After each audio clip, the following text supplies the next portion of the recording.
Ang Espanya ay isang bansang kilala sa pagkain, sigla, sayaw at kasaysayan. Dito, bawat tradisyon ay may sariling kahulugan at bawat araw ay parang pista. Wow! Ang ganda ng Espanya. Hindi ko akalain ganito ito kasigla. Bienvenido a Espanya. Ako si Heaven, ang iyong gabay. Ngayong araw, ipapakita namin ang kilalang tradisyon at kultura ng aming bansa. Tuklasin natin kung bakit ang Espanya ay itinuturing lupang may puso at kaluluwa. Isa sa pinakatanyag ay ang flamenco. Ang flamenco ay isang tradisyonal na sayaw na may kasamang gitara, palakpak at matinding emosyon. Sa bawat kumpay at tupak, nararamdaman ang tapang at pag-ibig ng mga tao. Ang sarap pakinggan. Parang ang bawat galaw ay may kwento. Tama ka, ang flamenco ay hindi lamang sayaw, kundi ito ay buhay. Tapos sumayaw, kumain naman tayo. Kilala ang Espanya sa paella, ang kanilang pambansang pagkain. Gawa ito sa bigas, hipon, manok at maraming pampalasa. Parang ang sarap niyan. Pagkain sa Espanya ay laging pampamilya. Mahilig sila magsalo-salo, magkituwan at magdiwang habang kumakain. Para sa kanila, ang pagkain ay paraan ng pagmamamahalan. Kaya't bawat pagkain sa Espanya ay may kasamang saya at samahan.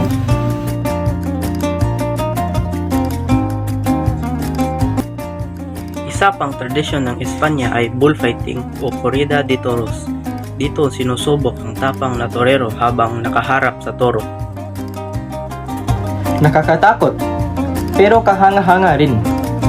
Oo, ito ay sining at tradisyon na nagpapakita ng lakas, disiplina at respeto. Bagaman may mga tutol dito ngayon, ito ay bahagi pa rin ng kasaysayan ng Espanya. Ito ay isang paalala ng tapang at pagkakakilanlan ng mga Espanyol.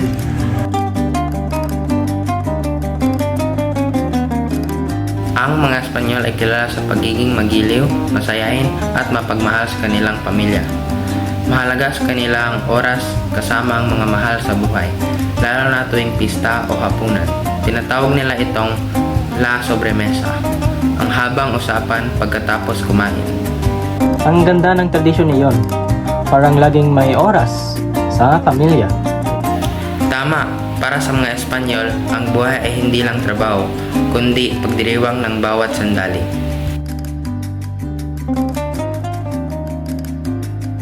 Hindi kumpleto ang Espanya kung walang pista. Isa sa mga sikat ay ang La Tomatina kung saan nagbabatuhan ng mga kamatis ang mga tao. Ito ay isang simbolo ng pagkaisa at kasiyahan. Ang saya naman yan. Para bang ang lahat ay nagiging bata ulit. Mayroon din silang Las Balas at Valencia kung saan sinunog nila ang malalaking estatwa bilang simbolo ng bagong simula. Para sa mga Espanyol, ang pista ay panahon ng pagtawa, pagsayaw, at pag-asa. Ang kultura ng Espanya ay nagbibigay ng pagkakaisa at pagkakalanlan sa kanilang mamamayan mula sa sayaw, pagkain, pista at kaugalian. Lahat ito ay nagpapatunay sa kanilang pagmamahal sa tradisyon. Ang Espanya ay isang halimbawa ng bansang marunong magpahalaga sa pinagmulan. Sa bawat tugtog, sa bawat ngiti, at sa bawat pagsasalo, buhay ang kanilang kultura. Ngayon ko lang naintindihan. Ang Espanya ay hindi lang lugar, kundi isang pakiramdam. Isang damdaming puno ng saya, pagmamahal at pagkakaisa. Ito ang Espanya, bansang may pusong tumitibok sa tradisyon at kulturang hindi kailanman mawawala. Viva Espanya! Mabuhay ang mga Espanya! Viva Espanya! Mabuhay ang Espanya! Viva Espanya! Mabuhay ang Espanya! Viva Espanya! Mabuhay ang Espanya!